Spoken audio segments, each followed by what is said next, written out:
ஒரு காட்டில் பல விலங்குகள் வாழ்ந்து வந்தன. அதில ஒரு சிங்கமும் நரியும் வெகு நாளாக உணவின்றி அலைந்து திரிந்து கொண்டிருந்த. ஒரு நாள் இரண்டும் நேருக்கு நேர் சந்தித்து தத்தமது நிலைமையை புலம்பிக் கொண்டன. இறுதியாக இரண்டும் சேர்ந்து வேட்டையாடுவது என்று முடிவுக்கு வந்த.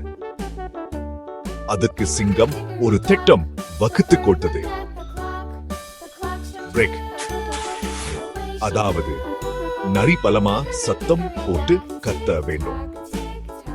அந்த சத்தத்தை கேட்டதும் காட்டு விலங்குகள் மிருண்டு அங்கும் இங்கும் ஓடும். அப்படி ஓடும் மிருகங்களை சிங்கம் அடிச்சு கொள்ள வேண்டும். இந்த யோசனை நரிக்கு மிகவும் பிடிச்சிருந்தது. அதனா உடனே ஒப்புட்டது. அதன்படி நரி தனது பயங்கரமான குரலில கத்த துவங்கியது. அதன் விசித்திரமான சத்தத்தை கேட்ட காட்டு விலங்குகள் அங்கும் இங்கும் வேகமாக ஓடின. அந்த சமயத்தில சிங்கம் நின்றிருந்த பக்கம் வந்த விலங்குகளை எல்லாம் சிங்கம் வேட்டையாடி கொன்றது.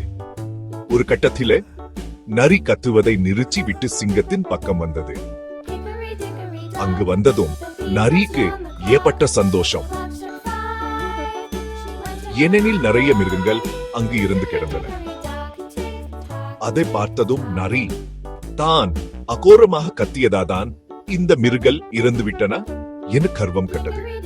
சிங்கத்தின் அருகில வந்து என்னுடைய வேலையை பற்றி என்ன நினைக்கிறார்? நான் கத்தியே இத்தனை மிருகங்களை கொண்டு விட்டேன் பார்த்தாயா என்று கர்வத்துடன் கேட்டது.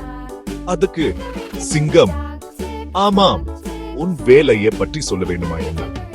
நீதான் கத்துரா என்று தெரியாமல் இருந்தா ஒரு வேலை நானும் பயத்திலேயே செத்து போயிருப்பேன்னு பாராட்டியது.